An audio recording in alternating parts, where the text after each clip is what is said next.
This is Kevin from the 410 Gaming Podcast, and you are listening to Is This Adulting on the Orbital Jigsaw Network.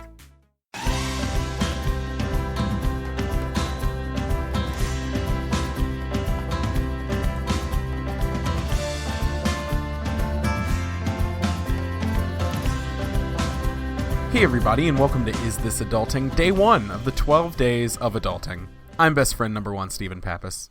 And I'm your friendly elf, Christopher. Damn, why am I so bad at forgetting my Hey, what's your last name? Your second name. What's your last name? It's my surname. That's the correct usage, right? Surname? Yes. That's what I thought. Christopher Grimmett. That's me. I'm an elf. I almost called you Josh. Speaking of which, hey, so... I'm Tiggly the elf. Tiggly the elf. Welcome, Tiggly. Thanks. I apparently have hit puberty because I talk much deeper than the normal elf. You're a good, sweet elf. All right. So, speaking of Josh, it's happened. The time has come. Oh, hey. Yeah, I was gonna say after many months of prodding by listeners, with me being like, "It's coming, don't worry." Josh Hallmark has appeared on the show of Karen and Ellen Letters fame, Playlist fame, Our Americana, and the Postmates fiasco. Of all of these things, he has appeared, and we're so excited to have a famous podcaster on our show. So thank you so much. I'm excited to be here. I'm less excited that I have not been able to live that Postmates fiasco down, but you know, mostly because of me.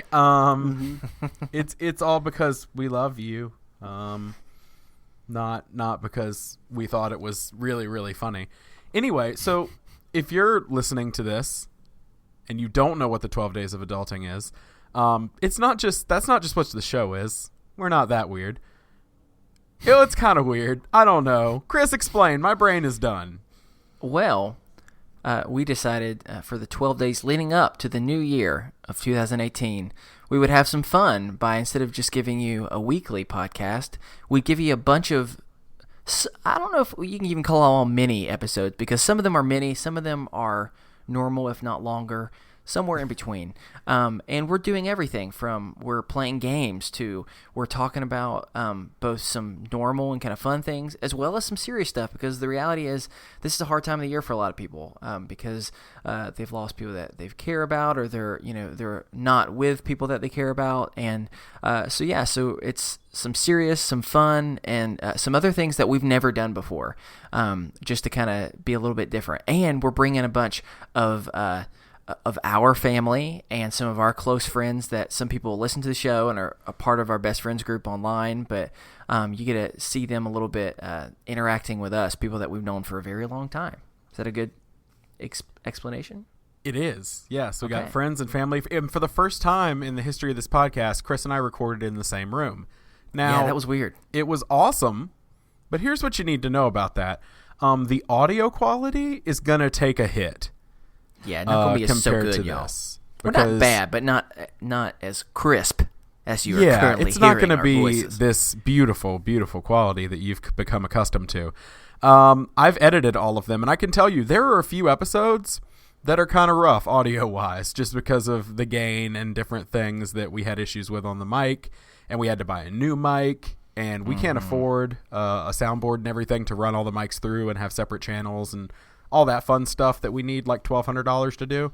So we just recorded on one mic in the middle of the room. And so the audio quality did take a hit, but I promise you the content's there and it's worth it. Specifically, I'm just going to call it out. Specifically, the audio quality on the first episode that you're going to hear after this one, so tomorrow's episode, is a little rough at parts. When we get loud, it kind of, it peaks a little bit when we get loud, but it's worth it. The quality of the content is really good. We had a lot of fun, and it was the most beautiful, happy, amazing, miserable 14 hours of my life. Yes. And I would not trade anything for it, except for maybe the violent sickness that I got at the very end of it, which is why I'm not on the last episode on New Year's Day. Mm-hmm. But you get to hear us every day for the next 12 days. That's exciting. Oh, by the way, I edited the New Year's Day episode. I do make a cameo appearance. I start out the episode, then I get up and leave, and when I open the door to try to explain to you what is going on, that you could just hear me in the background go, bleh. So listen for that, everyone. Listen real close. But this is day 1, so get ready for 12 days of this shit. Now that we're getting rolling, we're going to do some housekeeping. We actually have a bit of housekeeping today. So first we want to say thanks to Kevin. Has Josh told us where we find him? Oh, no. I didn't think so. No. I mean, he's in some sort of litigation stuff going on with Postmates, right? Yes, yeah. Okay, so Google Postmates and famous podcaster Josh Hallmark, and you should be able to find him. But where else can they find you? Well, it's not so much litigation as it is a cease and desist. But I mean, that's neither here nor there. You can find me on Facebook, wherever you get podcasts, Twitter, Instagram. I'm omnipresent, but my shows are the Karen and Ellen Letters, Our Americana, Playlist, and occasionally you can find me just drunk out of my mind on We're All Just Pretending. So really, I am everywhere. I am even sick of me, so I don't blame you if you are sick of me. Go to your local Arby's, and Josh will be there. Why? On a good we don't day. know. Josh doesn't strike me as an Arby's guy. Josh is definitely a McDonald's guy, though. I'm an Arby's guy. I love Arby's. Good. The problem with Arby's is it doesn't stay with you very long, and that's all. That's true. Here's my quick statement I'll say about Arby's. Arby's, They have the meats. I love you, but why did you stop with your great slogan? I don't know if it's great, but I just liked it. That I'm thinking Arby's, that's so much better than we have the meats. We have the meat is their new slogan? We have the meats. Plural. Multiple meats. Not That's one been their meat. slogan for like 5 years now. Actually, wait, what's worse, the meats, plural, or the meat? Neither are good. Both of They're them are both bad confusing for in different ways. reasons. Yeah. One is like, where are you getting all of this large amount of meat? And the other is, what is the meat? I would like more information on that. I would like to say, though, Josh, if it does change your mind about the slogan, it is said by famous Hollywood actor Ving Rhames. Well, in that case. Ving Rhames? That sounds like a horrible thing that your dog would get. Is like it ringworms. Rams? Didn't he pass? No, he's Oh, still gosh. alive. You're thinking Michael Clark Duncan. That's it. Yeah.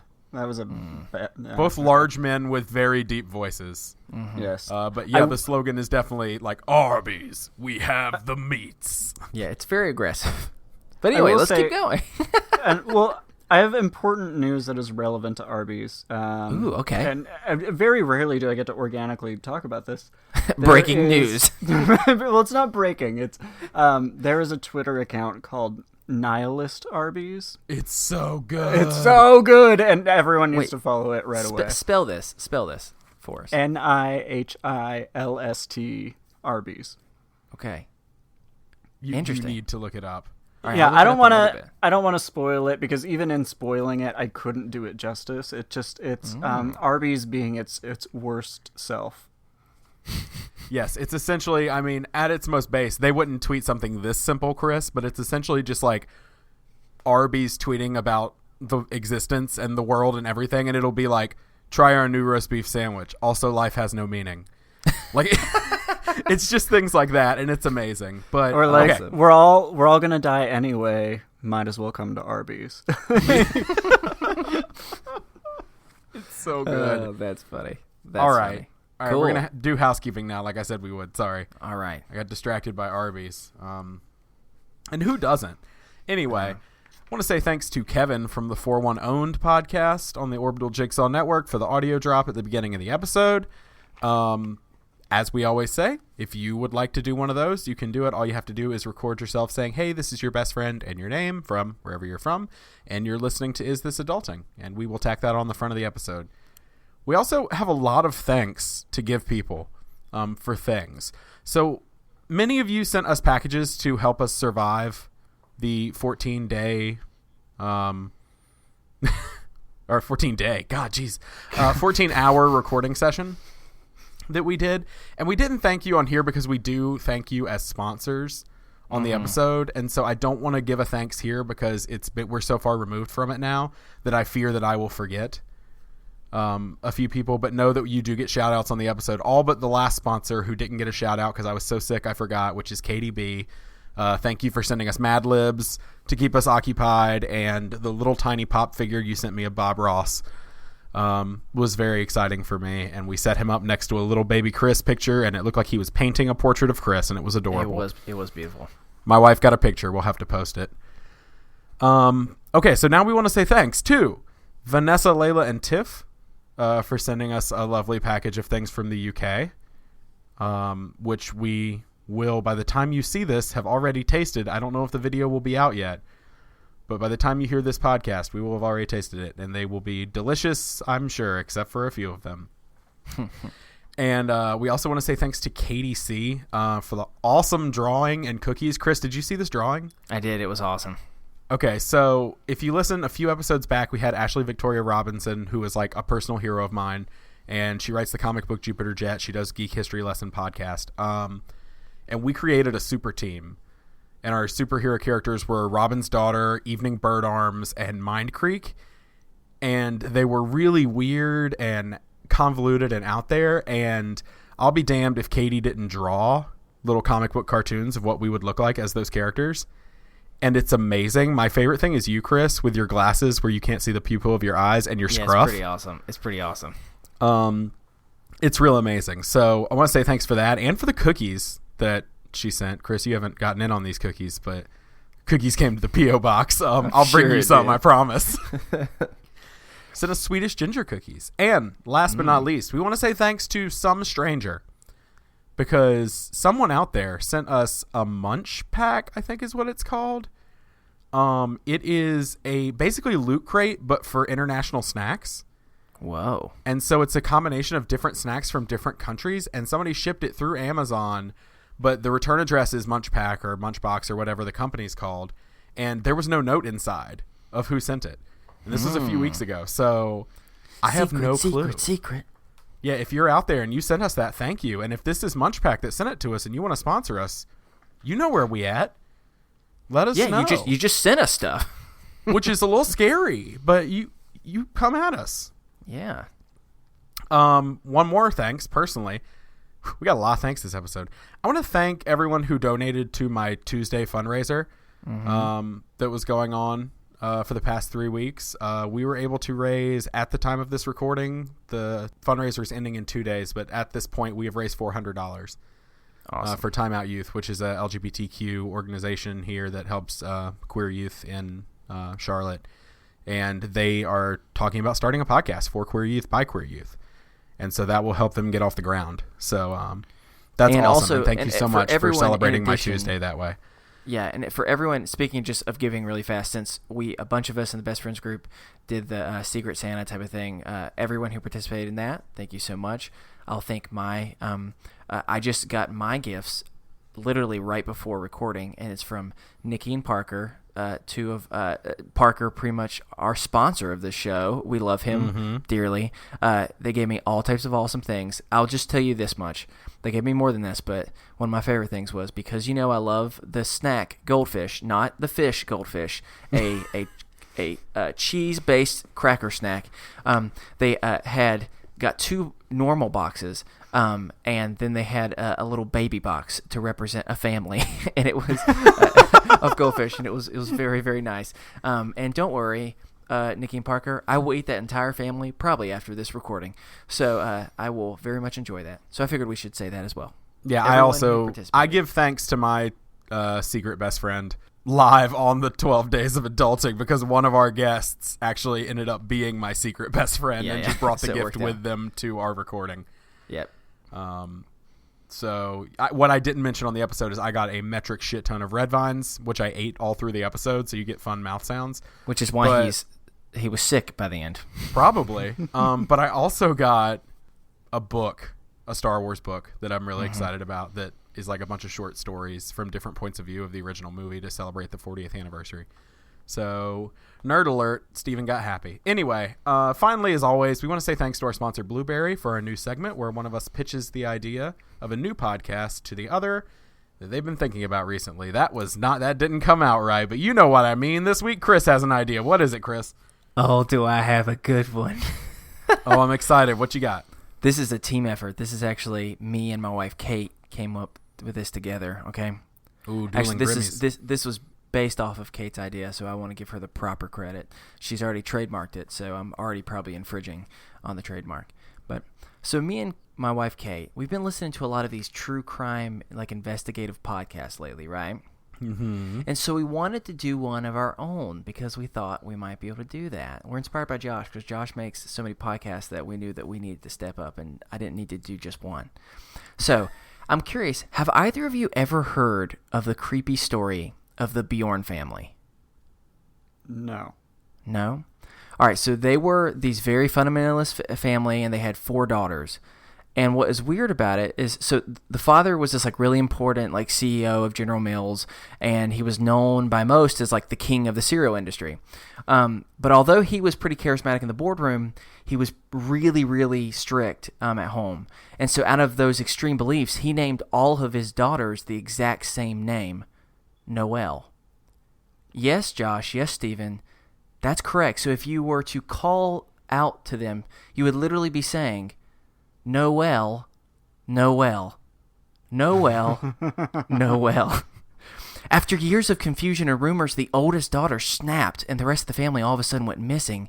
And it's a dangerous story of investigating, but someone has to tell the story of the Bjorn family. And so I call this podcast The First Noel. I kept it together. I got to it early. I was like, yep. Well, the problem is, Steven knows, even though I said it more serious than normal, everything I say is a bold-faced lie. So he's well aware of this. I was like, yeah, that's not a true story.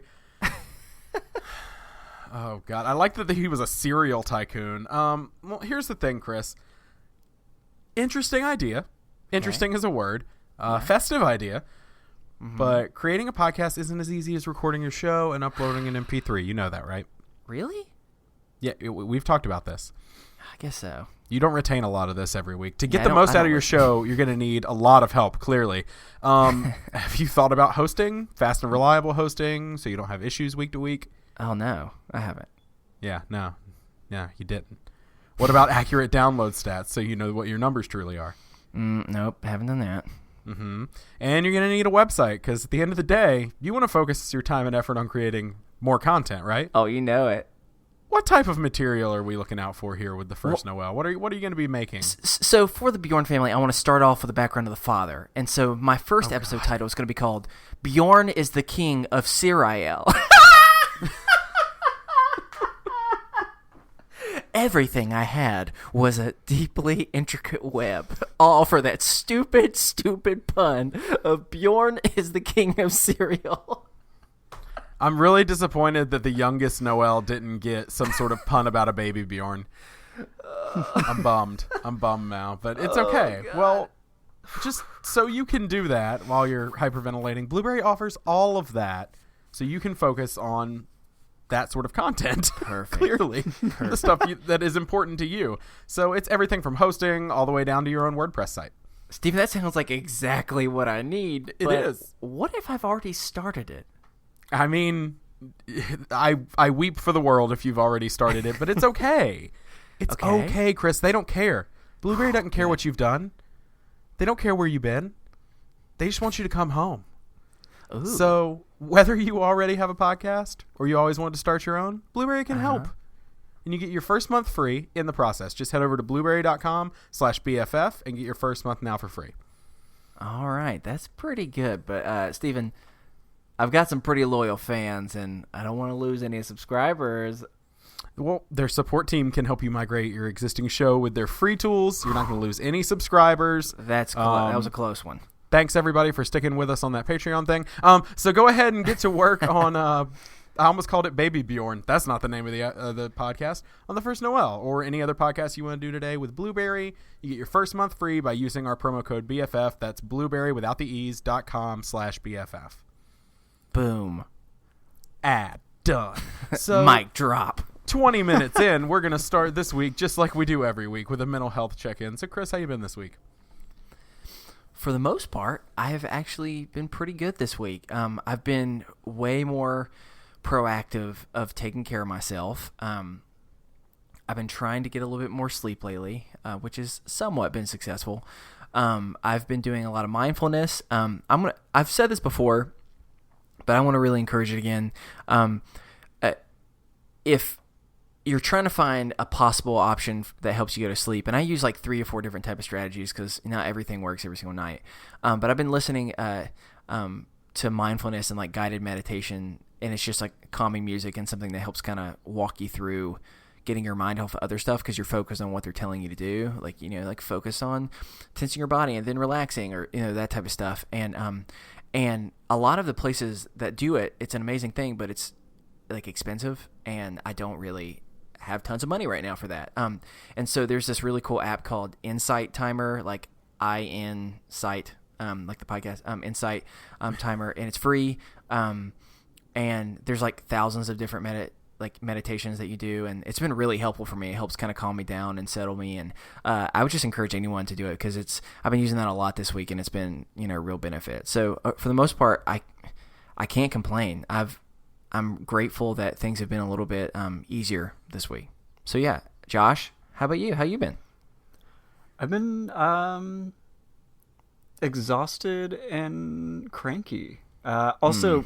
Do you ever have one of those days where it's 6 o'clock and you realize you've had no human interaction at all and you're not really sure how to like use words? Today. Yeah. Yes. So bear with me while I try to figure out how to use my words again. That's okay. No, I've been working really hard. I mean, I just generally work really hard. That's kind of my MO in life. But we're getting ready to travel for the holidays, and I want to be present while we're in Seattle. And I've been struggling being present just here. Like, I just feel like everything I do is transactional. And so I've been really powering through all this work that I have, and I'm exhausted. I don't talk to my boyfriend ever anymore because I'm like work, and then I get like 5 hours of sleep, and I wake up and I'm cranky and I have tons of work to do and I have no human interaction, and then just like I get annoyed by everything. Like anytime like the phone lights up, I want to like throw it at the wall. Yeah, I'm tired, and I'm trying to be better about creating some work-life balance, but it's hard when you work from home and you're just like, oh, I'm just gonna like do this really quick, and then the next thing you know, you've been working for 14 hours straight. So yeah, I'm struggling. I'm looking forward to going to Seattle for the next 2 weeks, and I'm gonna have to work there, but it'll be nice to at least get out of the city and be with family and friends. And yeah, I think I need a reset. Yeah, well, I hope that you're able to get some well-deserved rest. I mean, I think anyone who knows you knows it's hard to keep up with your pace. Yeah. So I hope that you get some rest. Thanks. Steven, how are you? What Josh said. Ditto. Yeah. I have a lot of feelings, as Josh will tell you, and Chris, from Chris having known me so long and Josh having to listen to me bitch on a podcast or on social media all the time. Hardly. I just realized I said that on the podcast, just out loud. That's being recorded. Children, don't listen. Just don't pay attention. No, yeah, I'm kind of in the same boat. I had a day where I realized I was gonna get some editing done, and I edited 10 episodes of the 12 Days of Adulting today because I was getting a little behind. And it was just one of those days. I've had a few days this week where it's just like, everything is so taxing and everything takes work. Like getting up in the morning takes work. And like I had to do like a few weird things this week. Like I had to go out to the cemetery and change out flowers for the holidays. For the first time I've been out there in quite a few months. And so that kind of like, that was the end of that day. Like, yeah. I was supposed to record something that night, did not get done. Like, it took all my energy. And Yeah, I did have one day where I decided I was going to quit the podcast. And I was going to find Chris. I was going to find Chris a new co-host because I felt like if you had a different co-host, this would be a much more successful podcast and the message would get out there better. Again, didn't talk to you about any of this because I talked myself down and calmed down. But, anxiety, the struggle is real this week. Today was a bad day, just being honest. Negativity Corner has returned, if you haven't noticed, in the last 2 weeks. Yeah, just a bad day. I'm not taking my meds like I should. My panic attacks are worse, probably because I'm not taking my meds like I should. Yeah, a lot of stuff, a lot of stress, a lot of thinking everyone's out to get me and everyone hates me, so I just don't talk to anybody and I withdraw until I can't withdraw anymore. Including from my wife and dog. I'm just like, go. Be gone, be free, leave me. And so it's been one of those. But I mean, on the bright side, I got to go on Wednesday night and give a program to that organization that I was talking about that I was raising funds for. Cool. And I got to talk to them and really sit down and work with them about starting a podcast and got them excited about the idea. And I was able to tell them that our wonderful, amazing listeners had donated almost $400 at the time, now $400, to help them. And they were just, their minds were blown by that. So yeah, I mean, there was a bright spot there, but overall, meh, not good week, but I'll get there. I'm just on, I've told Josh this. I think I've told you this, Chris. I'm on autopilot. Yeah. Through the end of the year. Autopilot is turned on already, and I am just trying to get through the end of the year. I know that sounds horrible, but I just want to get through my Tuesday, and I want to get through Christmas and New Year's, which is the 1 year anniversary of my dad. I just want to get through all that and be done with it so that I can get going. I don't know. It feels like after a year is once the full year has happened, I'll be able to function a little better around this time. But anyway, long story short, blah. But well, hey, I'm not going anywhere, this. kiddies. I will say this. We talked about this last week, and I'm going to challenge listeners to do this again. I heard the phrase, "I'm not taking my medicine like I should." And I'm going to be that annoying person that says, "Hey, let's just keep bombarding him with private messages." Or, if you see Steven on the Is This Adulting Best Friends group and you see a comment, then maybe you do a little quick reply and go, "Take your medicine." And you have you have one of those little what am I trying to say? Do you say GIF or GIF? That's a whole different conversation. I say GIF, but it's GIF. Yeah, GIF sounds dumb. It does. I say GIF because I think I just like the old Peanut GIF butter? commercials. Yep, I think that's the reason why. Choosy moms choose GIF, Chris. Yeah, exactly. But send one of those with just the look, that look that you just know it's the look. Did you take your medicine? So do that to just keep them accountable. That's what we have to do to each other. Don't. Or you don't have to do that. Or do. I think, also, I was going to say this. By this point, it comes out. Steven's birthday will have already have happened. Nope. Steven's Tuesday will have happened. Yeah. Steven's Tuesday, which is the birth of him. Nope. Just calling it Tuesday. People around the world will rejoice together as Steven emerged from the womb into this world screaming. I don't know. I made that weird. But yeah, so that's going to be his birthday. So make sure if you Tuesday. are just knowing this, 2 days late by this point or whenever you're listening to it, just send him a message. And when you say, "Hope you have had a wonderful day," also take your medicine. And yeah, I'm done talking. Just a Tuesday. Well, as always, I feel bad. I feel like we shut Josh off. He was about to say something and Chris said words. I'm sorry. Oh no, I was just gonna say you and I live very parallel lives, and I have to take meds every day, not for mental health reasons, but to stay alive. And me too. that's my one absolute victory. It doesn't matter how much the day has gone to shit. I can be all I have to do is take this med, and that is one victory. That's one thing I can cross off my list. That's one thing I can feel good about. So I think that's it.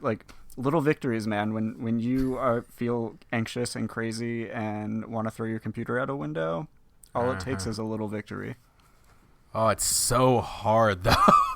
It's so hard in the morning to get up and take that handful of pills.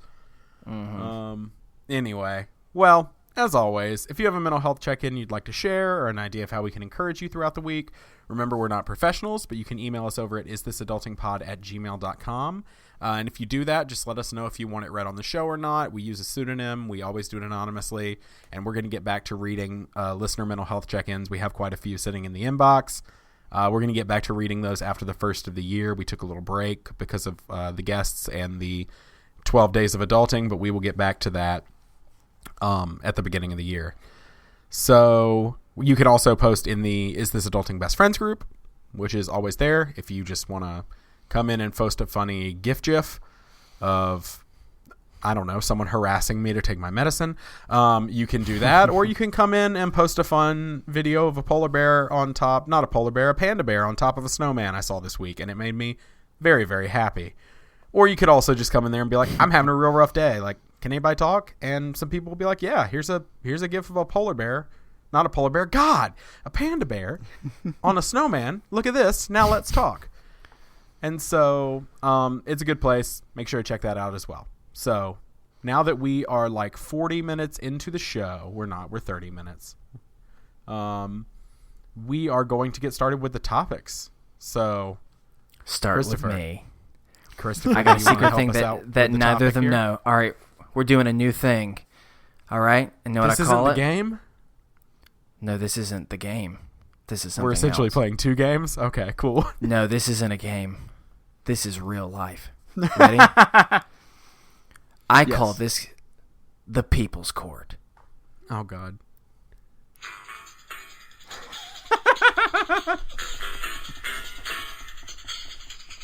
I want to keep playing in a second, but I have to read this part first.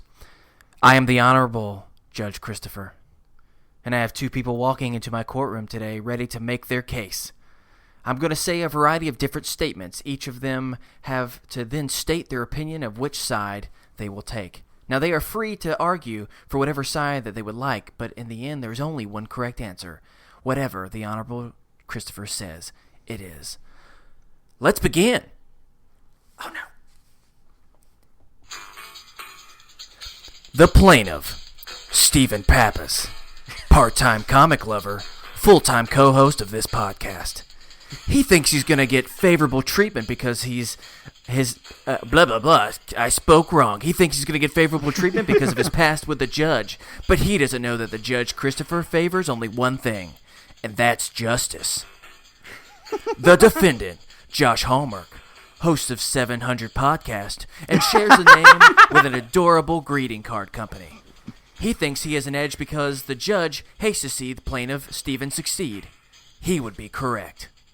And now, the main event. All rise for the Honorable Judge Christopher. You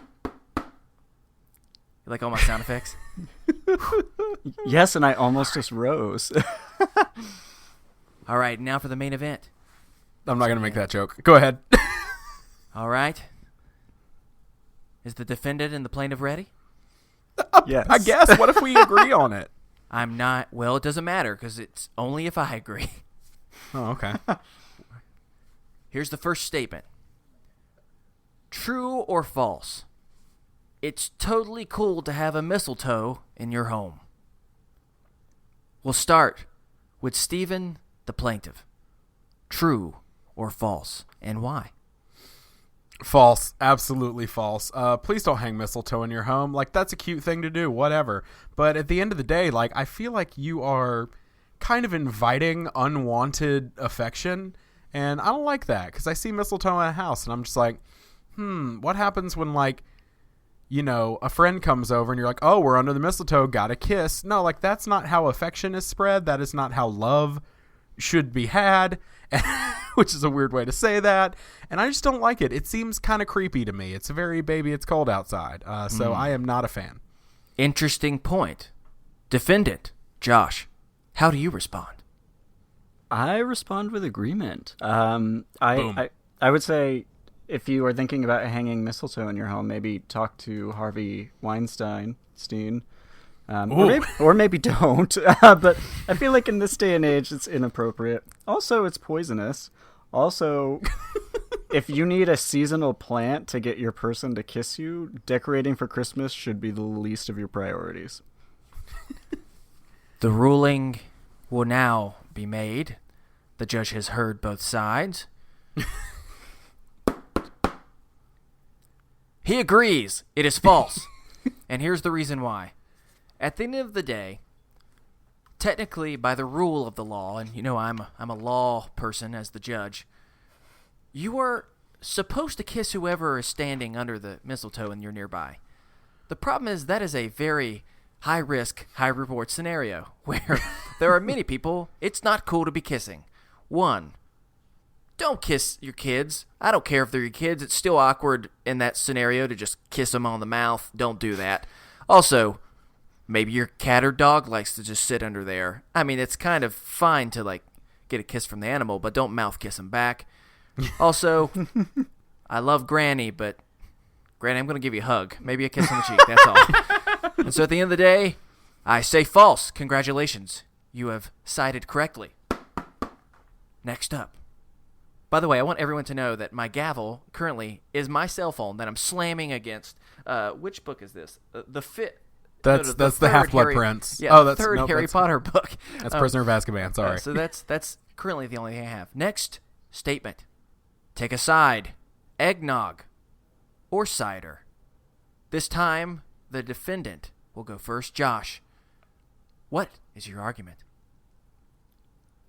You must only pick one. That is how the law works.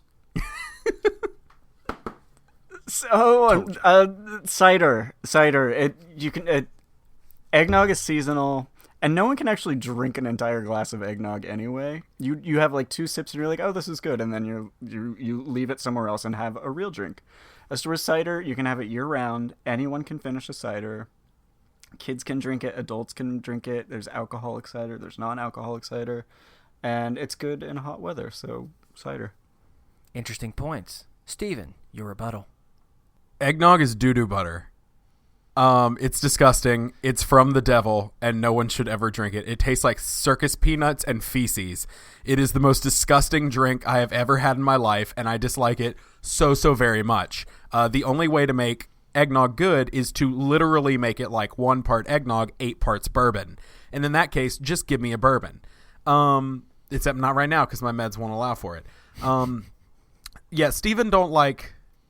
I don't know why I put it that way. Steven don't like the eggnog. Cider, on the other hand, big fan. And as Josh said, you can have alcoholic cider. You can have non-alcoholic cider. Hell, we went to watch a jazz band play at this little German Christmas festival uptown. It was freezing outside, and my wife got like a mulled wine cider thing. And I was like, oh, that sounds amazing. I can't drink, but they had a non-alcoholic version over there that was like grape juice and lemon and apple and spices and cider. Oh my God, it was amazing. And so there's so many options. It is good cold, so you can drink it in warm weather too. Just cider all the way, and really more so, just not eggnog. I've now taken both your your statements into consideration, and I now have reached a ruling. Eggnog wins. Eggnog's disgusting. Here's my reason. I don't really love either, but eggnog is not hot. And it's a little creamy, and that sometimes is okay. So, you are both wrong. It tastes like Next bubble statement. gum. Okay. Hey, the Honorable Judge Christopher has made his ruling. Okay. I would like to say, eggnog is not terrible. I just thought cider was better. Steven's wrong. I feel Thank like you. we should file a suit on behalf of eggnog for slander against Steven. I will For calling get my it bailiff. doo-doo butter? I'll get my bailiff on the case. Who should my bailiff be? Should it be Carl. The chimney sweep? Yeah. Carl, come and get him. All right, I'll go and get him right now. And now Josh has seen how Carl happens. It's better in person. It's literally me just leaning really far into my chair in one direction. But let's keep going. The next statement that is up for debate. True or false? Socks are an acceptable gift for the holidays? Steven, the plaintiff, you go first. I'm going to say yes. I'm going to say Steven, socks are an acceptable gift. that is not an answer. It is true or false. True. Socks are an acceptable gift for the holidays. As I've gotten older, when I was little, not a fan of socks. Not a fan of any clothes that you would give me for Christmas. I'm like, where's my giant Death Star playset? I don't want 9 pairs of underwear. Whereas literally last Christmas, I jumped up in celebration because I was trading out all my underwear and socks for much more comfortable versions because I realized it's the little things in life. And just starting your day with like a nice soft pair of socks is nice. And sometimes those can get expensive. And so I don't mind if somebody gives me like a nice pair of socks for Christmas. And so like, yeah, I'm behind that. So true. I say true. Socks are acceptable. All right. How about the defendant? How do you plea? False. False. Okay. Who are you giving socks to and why? There's no reason you should gift someone socks, because if you don't know them that well, that is a weird gift to give to someone. If you do know them well, they deserve better than that from you. They deserve something more thoughtful. They deserve something that probably costs a little more money. They deserve something that you cannot buy at Kmart. And also, like, I want to buy my own socks. We all have like very personal sock preferences, and I don't want someone making my sock decisions for me. That's bullshit. That's bull. That's BS. Calm down in the courtroom, Josh. So Order. no, there's no reason to give someone socks ever, at all. I've heard both of your statements, Well, I think we both know where you're going. and I've reached a conclusion. True! It is an acceptable gift. What? What? Here's my reasoning. If you go into my current drawer, 95% of my socks have more than one hole in them. And my mommy every year gets me new socks. And I'm kind of grateful for it. So true. No more questions. Next statement. Feliz Navidad or Jingle Bells. Josh, the defendant, you begin. Well, you said it was true or false, so I'm gonna say false. No. This one was. Did I say true or false? I did not mean to this time. This one is not a true or false. It's a this or that. Can I neither? No, you must select one. There's always one. There's always a right and wrong way in the law, according to Judge Christopher. Feliz Navidad.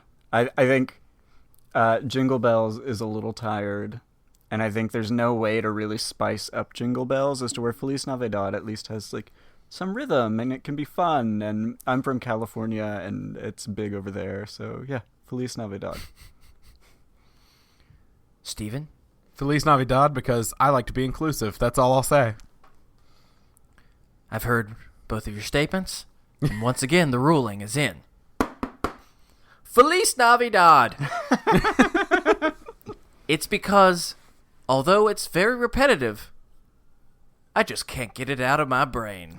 It's so dang good. I love it. I can listen to it all the live long day. It doesn't even need to even be December.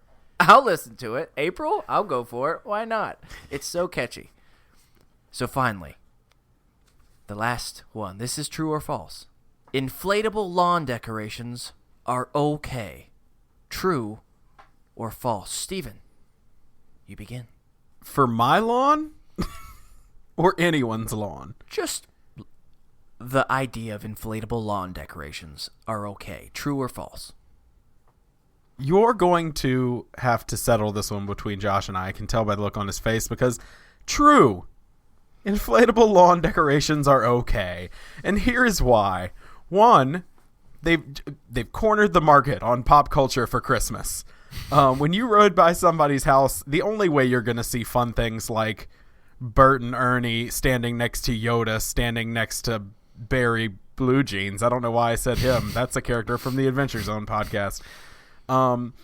Yeah, the only way you're going to see all these characters together, Disney characters, whatever, is with the inflatable Christmas decorations. I like them. They're fun. They're festive. And here's the thing. When you drive by a place that goes a little overboard with them during the daytime, it's kind of hilarious because it looks like they've all been shot to death. They're just laying on the lawn, like 15 or 20 of them, and it looks like just like an inflatable snowman graveyard. And that, to me, as a true crime fan and as a fan of creepy things, that also helps. So it gets me in the season. Thinking of sad popped inflatable snowmen. So, yeah. To each their own, plaintiff. Defendant, how about you? Is it true or false?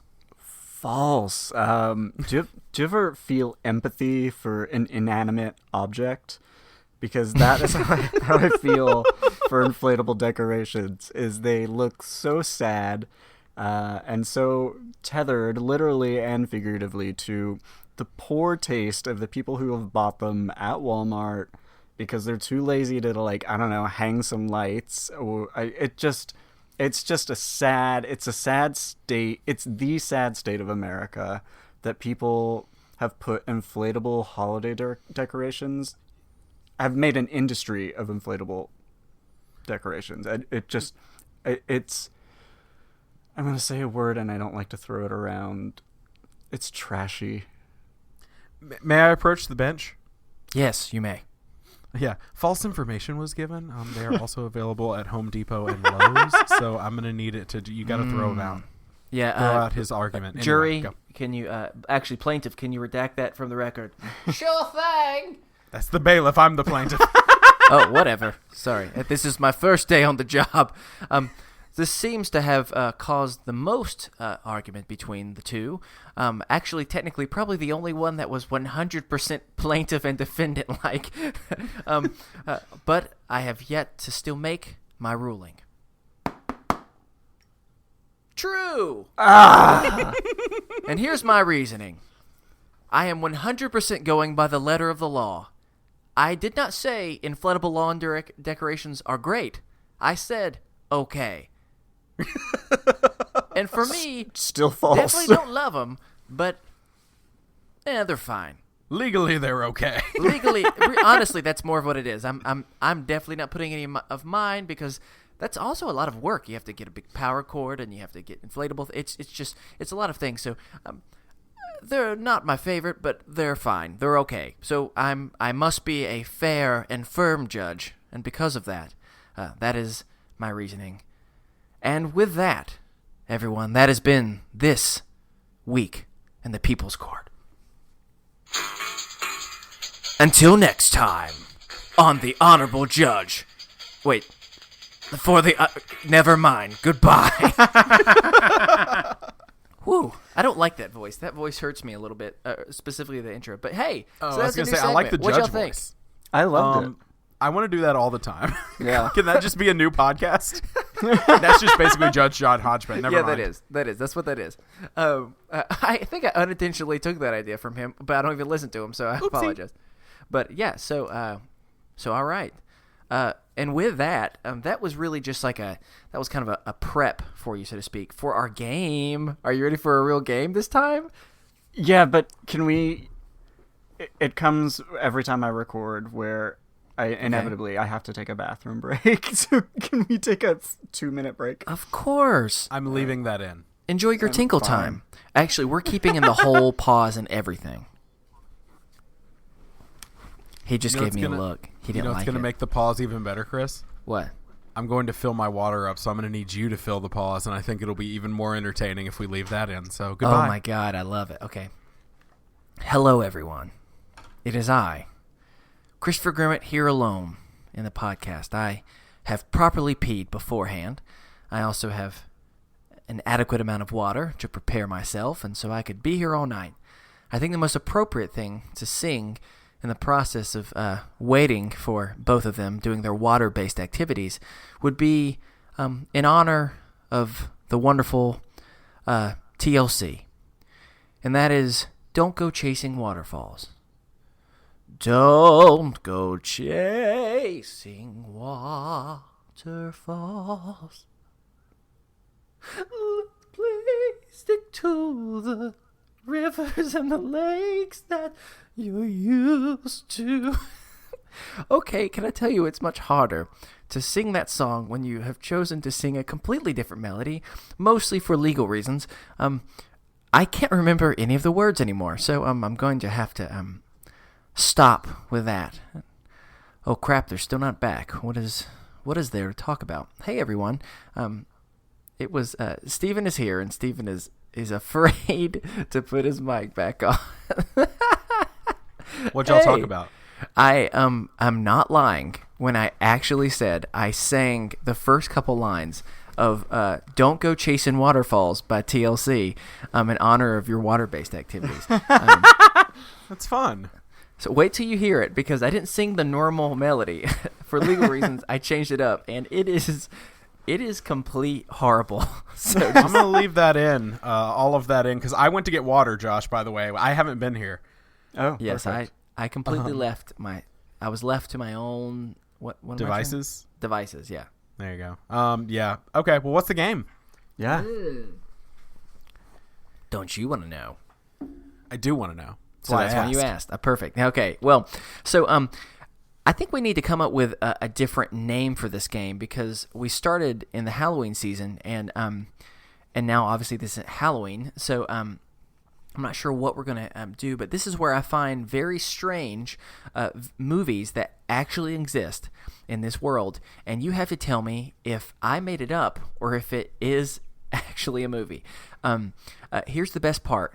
Every single one of them is on Rotten Tomatoes, and every single one of them is currently on a streaming service.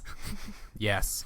So you have the ability to go and watch them if you would like. So with that, let's begin.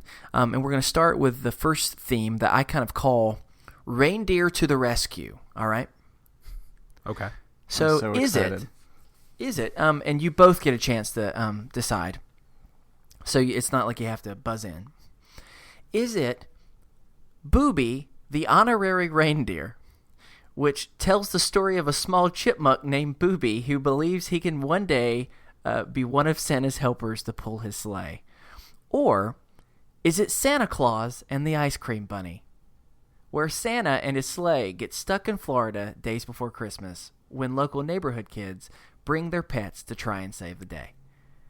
So, Josh, as the guest, you can start first and guess, is it Booby the Honorary Reindeer, or is it Santa Claus and the Ice Cream Bunny?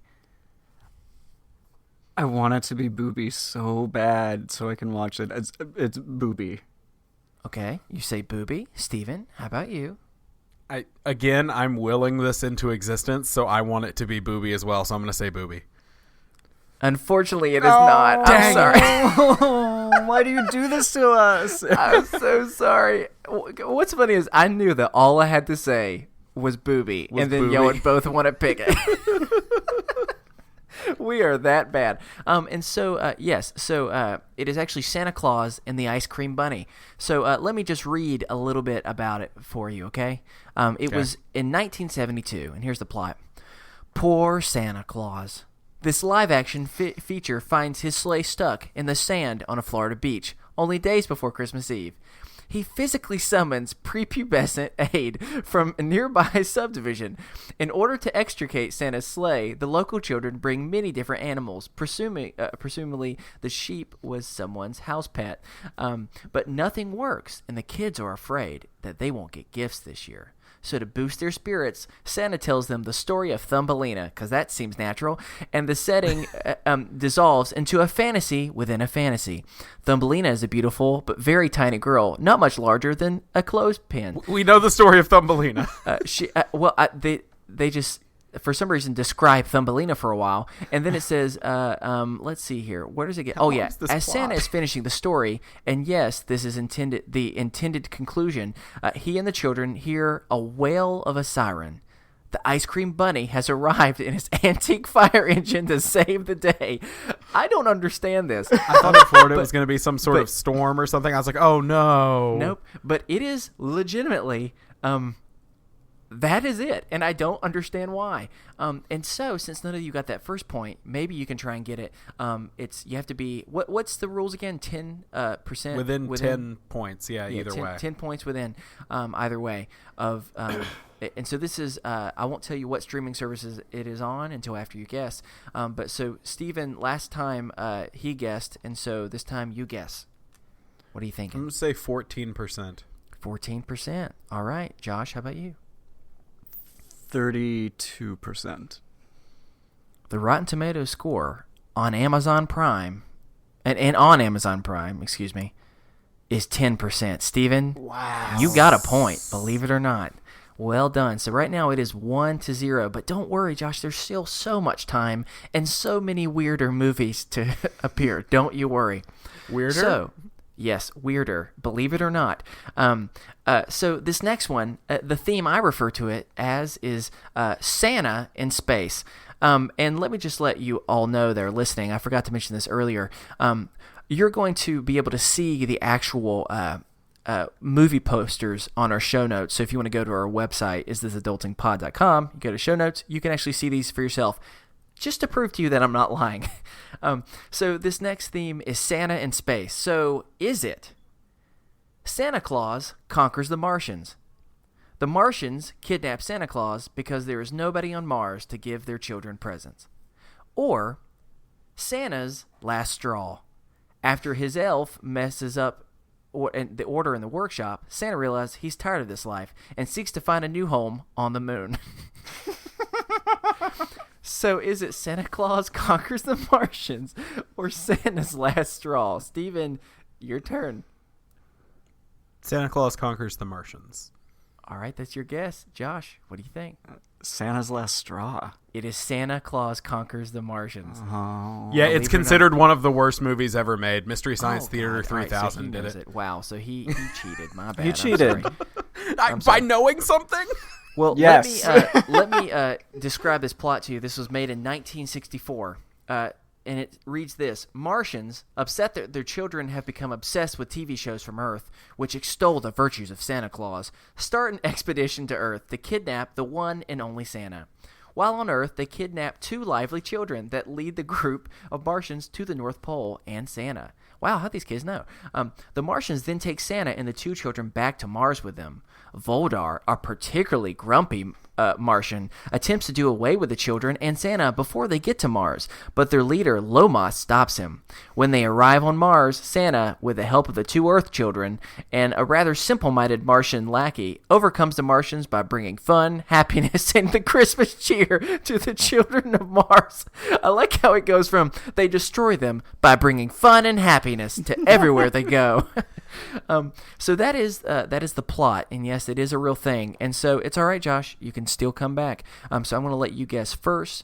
What do you think the Rotten Tomatoes score is for Santa Claus Conquers the Martians? 11%. Steven? 0. Unfortunately, you're both wrong. It is 24%. What? I know, and it's on Netflix and Amazon Prime, so y'all get to watching. It's legitimately considered one of the worst movies ever made. Go watch it. It is okay because hey, you can still come back. You don't have to worry about this at all. All right. So here is the last one, and I call this theme "Naughty for Christmas." All right. These are both much more simple titles. It is either Santa Claus. Santa calls on the help of Merlin the Magician to defeat the devil to save Christmas. Or Santa Baby. One lonely lady wakes up in the middle of Christmas Eve to find Santa at her tree. She seduces Santa and attempts to become the new Mrs. Claus. So, Steven, you guess first. Which horrible one is actually a real thing? Is it Santa Claus or Santa Baby? Got to be Santa Baby. Okay, you say Santa Baby. Josh, do you think it's Santa Claus or Santa Baby? I want it to be Santa Baby, but I think it's Santa Claus. Is that your final answer? Yes. Josh, you got a point back because Yes! This is no joke Santa Claus. Get ready for y'all are tied, so this is for the win. This is insane. And And this is in 1959, believe it or not, it was that long ago. And no joke, I guess because it's 1959, they just got the rights to Santa Claus, the title. There's no other Santa Claus the movie except for this. So this is called Santa Claus, and here's the description. Santa Claus, high above the North Pole in his clown? Let me say that one more time. Santa Claus, high above the North Pole in his cloud-born castle, equipped with more surveillance devices than the Impossible Mission Force, prepares to deliver presents on Christmas night. Well, he sees you when you're sleeping. Santa is especially interested in helping Lupita, the daughter of a poor family who wants nothing more than a doll, and a young boy whose parents are so wealthy they never spend any time with him. Santa fixes this by feeding them pan-galactic gargle blasters. Sure. However, the devil will have none of this and sends his minion, Pitch, to foil Santa's plans. Pitch, in turn, recruits 3 naughty boys and to help set traps for Santa. And as I started the original, before we started recording, I specifically told Stephen and Josh that I think there's a special name I want to call this episode, and that is because I think it's the definition of us three, and that is three naughty boys. So Josh, you got that point. So it's now down to whoever gets this, and since it can't be tied, it needs to be whoever's closer. And I'm not gonna do the whole one person guesses one person's guess. I want you to actually try and guess. This is both on Netflix and Amazon. So for the win, Josh, would you like to go first or second? I'll go second. All right, so Steven, you have to begin. How many points, or what's the score on Rotten Tomatoes, do you think that Santa Claus against the devil got? I'm going to think that it's like people are sarcastically being positive, and I'm going to say like 57%. Okay. So, Josh, how about you? Did I hear you correctly that Merlin makes an appearance in this? Yeah, let me make sure that that is, yes, yeah, for some strange reason, oh, hold on, wait, sorry, no, wait, is Merlin in this one or in the Martian one? I can't remember. Yeah. No, Merlin's in this one. Yes, I forgot. I don't know why, but he is. So yeah, Merlin is in this. Then, based on Merlin alone, I will say 33%. The answer is 26%. Josh comes back from behind to win. Yes, everyone, you can watch this on Netflix and Amazon Prime. And with that, that is our. We need to come up with a season-wide game for this, because this is be not just for seasons but other times. So we'll have to keep thinking. If anyone comes up with an idea, let me know. But congratulations, Josh. You have won. How does it feel? You came back from behind. I know I'm honored, and I am humbled, and you would like to thank the Academy, but more importantly, you'd like to thank Booby. Well, I was going to say I made in my head. Despite the win, I'm just mostly disappointed that Booby, the magical chipmunk, isn't real. I know. I'm so sorry about that. It's okay. I'd watch that movie. Oh my gosh, this is a horrible transition. But speaking of boobies.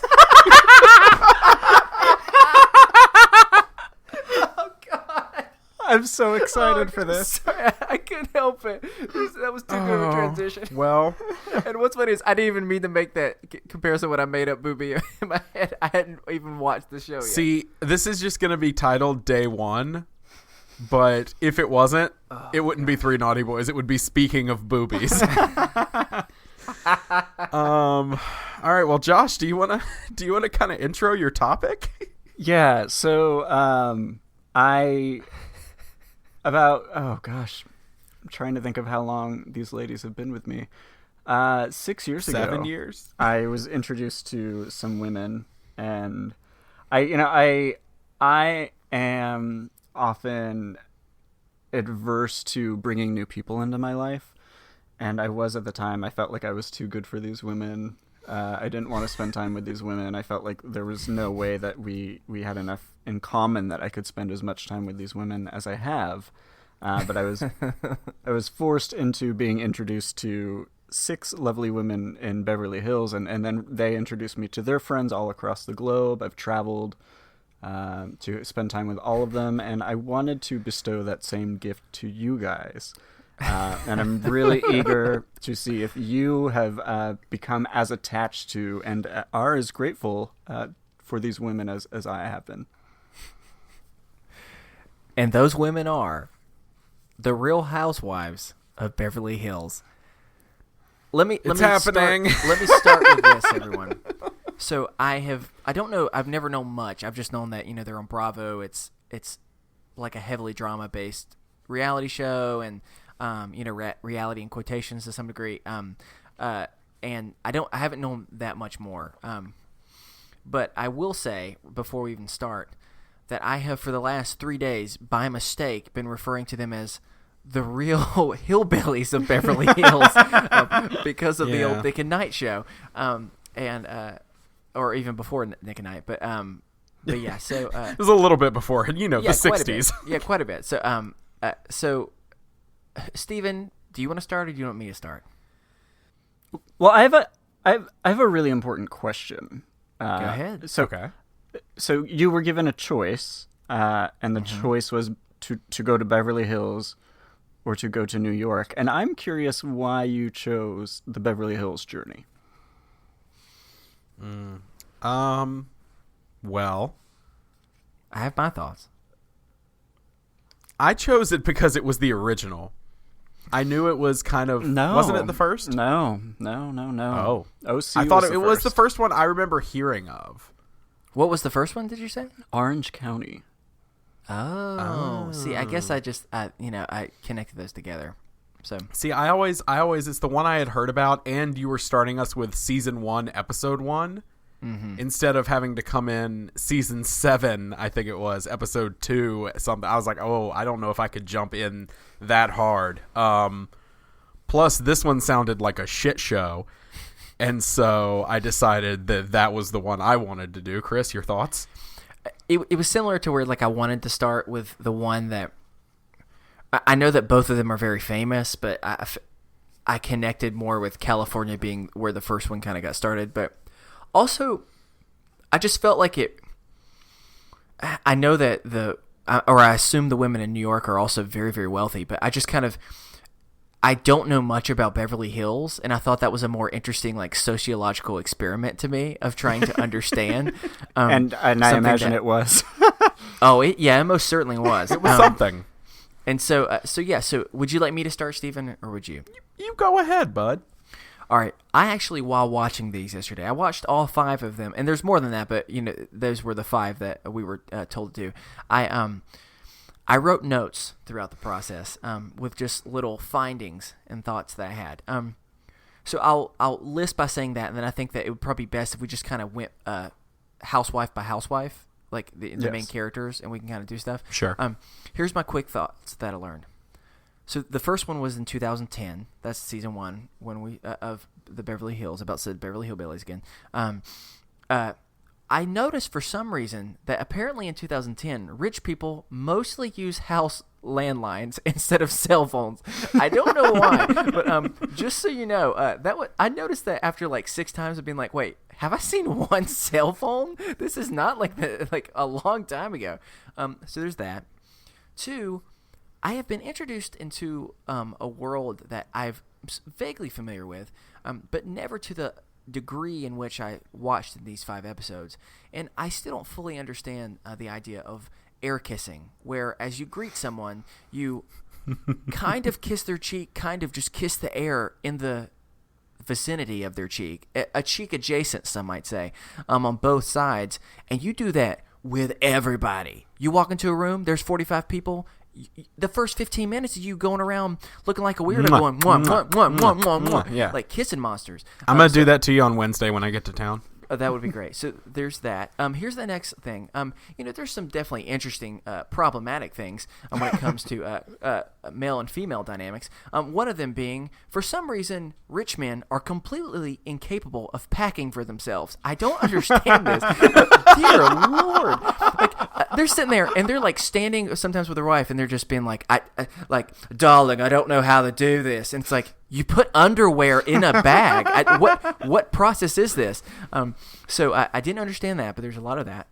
Next thing, and this is a little bit more just in general, I'm amazed at how many pairs of clothes and shoes one can bring when they're only going to be somewhere for 1 to 2 days. Like I legitimately, I guess they want options to be able to choose. That's the only thing that makes sense to me because if you're going to be gone for a day trip, why are you bringing 9 pairs of shoes? Like, what? I'm confused. So there's that.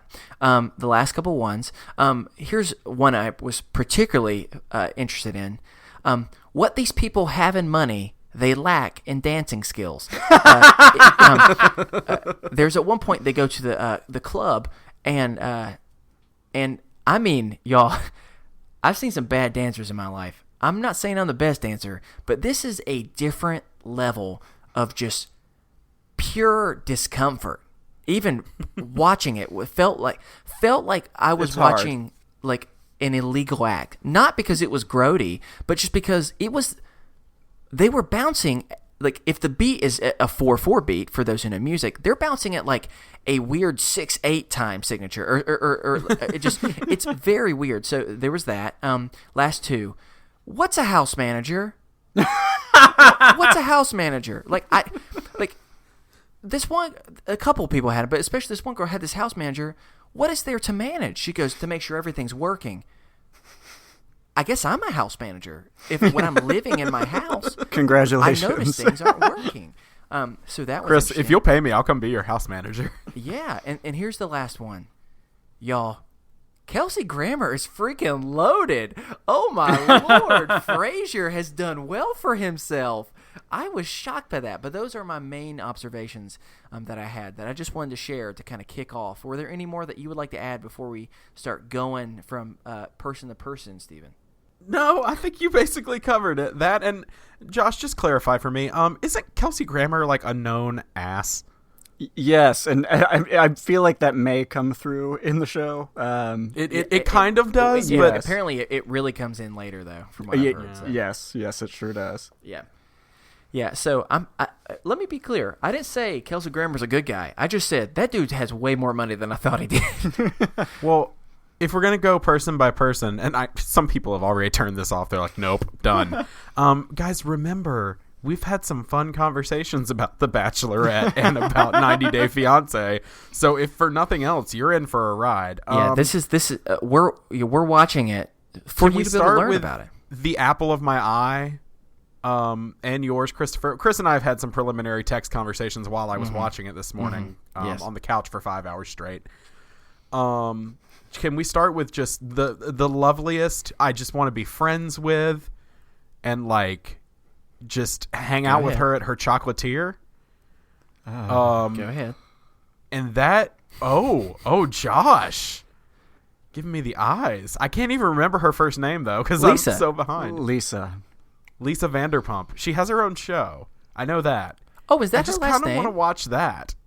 I didn't know that's who that was. Vanderpump Rules. Okay, so all right, so obviously we've only watched 5 episodes. Yes, we've only seen 5 episodes. I found out a couple things about some of these people like years later that are actually very sad, but okay. Very for different reasons. Like legitimately very sad. But oh no. But the one thing I will say about Lisa, in my opinion, I mean, I think that you loved her more than I loved her. For me, my thing was this: like, I just like the fact that, y'all, there are times that if you're watching the show, you're gonna be sitting and thinking, what the hell are y'all arguing about? Like, I cannot follow this train of thought. And sometimes Lisa is able to speak into existence that exact thought that you're thinking. She's like, what? Why are we? What, have you not already talked? Like, it just sometimes, like, I do appreciate what feels a little bit more real of being like, thank you. Someone else is acknowledging that this is a very weird thing to be arguing over. And I will say I respect that. And I do, the one thing at the end of the day, she fostered and adopted a child. That's something that I'm very passionate about. I appreciated that you can tell she legitimately cares for her children and not just like a little bit, like it's okay. Let me be fair. In these 5 episodes, In these I 5 watched, episodes. she seemed to legitimately care for her children, or at least her son that she fostered and adopted. Which I mean, she seems like a very nervous, maybe a little bit overbearing mom, but at the same time, I at least appreciated that she cared. And the reason why I'll say that is because we'll get into something in a minute where there clearly is someone else that doesn't care. Right. But, It's a matter of like, when I say she's the apple of my eye, I need to clarify, she's the least human garbage of these people, at least based on the 5 episodes we watched. yeah, and she seems to actually like her husband, and vice versa. Okay, Am I wrong? No, I do think that she and her husband like each other. I think, look, everyone falls for Lisa Vanderpump their first season. She's very charming. It's like we're like into high it. school We freshmen fell into and a he's trap. a senior telling us what it's like. Yeah, basically. She's like a harpy. What are those creatures that sing and then eat the men when they arrive? Siren. Yes, she's like a siren. She carries that damn dog around, which I'm not sure is alive. This little dog much is, like her is husband. one of the most little scraggly little things I've ever seen. It Now, looks granted, like they this dog do have has a been dog named electrocuted. Pikachu that I think is cute. I did Okay. respect that. I was not expecting very Pikachu rich has people passed. to have a. That. Makes Oh me no, sad. Pikachu. Yeah. I mean, to be fair, it has been 7 years. So That's true. Yeah. But yeah, okay, so we have fallen to the trap of Lisa. She is manipulative. She orchestrates drama and then pretends that she's above the drama. Oh. She pretends to be one of the people, but then flaunts her wealth. And I think, I could see that. like, look, you don't sign up to be a show pony and then pretend you're too good to do the tricks. And I feel like Yeah. that is what Lisa Vanderpump does. Oh And man, Lisa, I'm if loving you're that. listening, I mean, Josh has some thoughts. Yeah. All right. So Lisa. So next up. And by the way, can we talk about Lisa's husband for a second? Who? Let me just let you know, if you want to know what Rod Stewart looked like in the '80s, but then you want to add some extra pounds, which is fine. I mean, like I said, the dude is older. I mean, I can't even I've gained weight even in my last couple of years. So it's not as much that, but it's more of it. Literally, just looks like a slightly larger version of the 1980s version of Rod Stewart. Like his hair is something. It is a beast upon itself. So he's a very interesting guy, and he is unable to pack anything for himself other than underwear. So there's that. All right, next up, Steven. Wait, I would like to interject. go ahead. Sorry, just real quick on Please.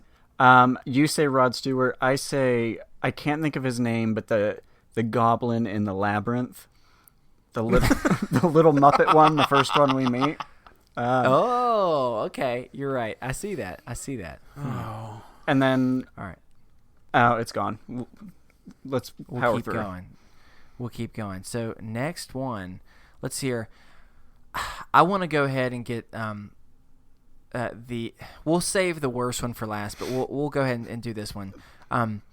So this girl's name is Taylor, and the first 3 episodes, I'll be real, I've just felt really. I'm not completely sad for her, but pretty sad for her. I had some pity for Taylor. Like, I texted you. I was like, this is who I like, this is who I don't like, and this is what I'm feeling. And Chris literally told me what I would predicted end the up future. feeling. He predicted it, and it did happen. Yeah, Taylor is the part that you don't feel as much pity about, because she is at least self-aware enough to acknowledge this. She's like, I wanted to marry for love, and I didn't. And she's like, I wanted, like, that wasn't working out, and so I found this guy. And unfortunately, our relationship's like 80% business and like 20% actual romance. And I mean, this guy, he's something else as well. Let's just say,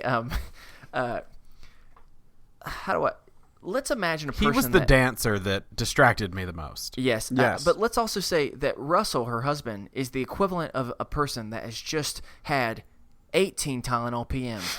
That's about as much energy as he's going to give you this entire time. He's just, that's him. He is the human equivalent of a milk dud. That is the best way that I can kind of explain.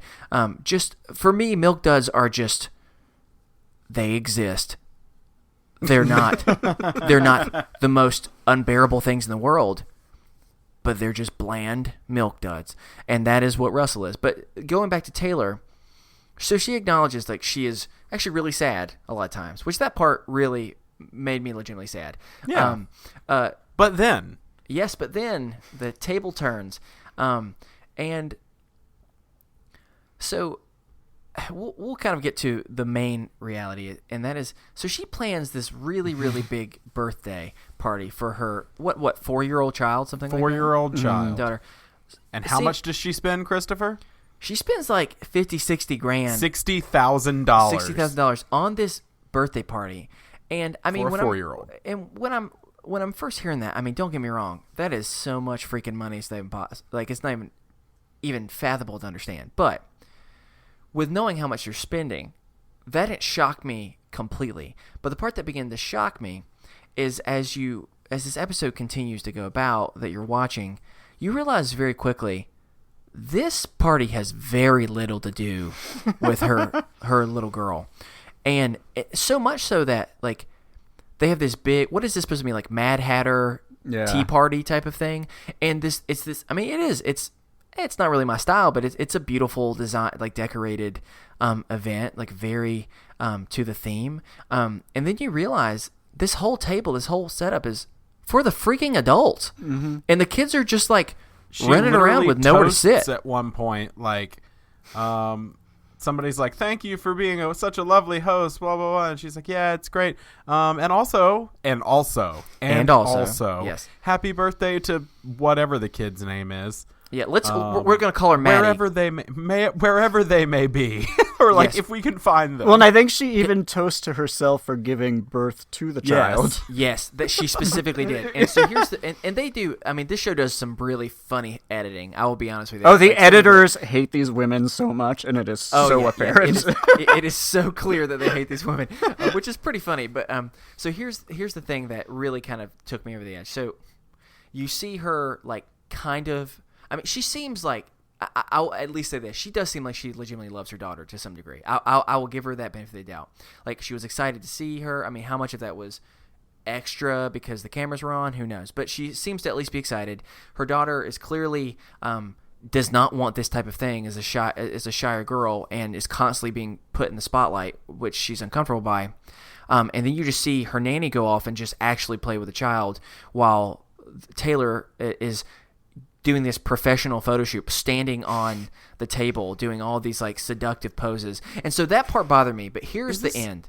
Is this the woman who has 4 nannies? No, that's no. That's Camille. That's the god awful. That's the worst. Okay. But so we'll get to the last thing for me, and then we can talk more about Taylor if you want. But I will have spoken my piece on Voldemort, and that is she is so excited because she tells her daughter that, "Oh, I have had this song written for you."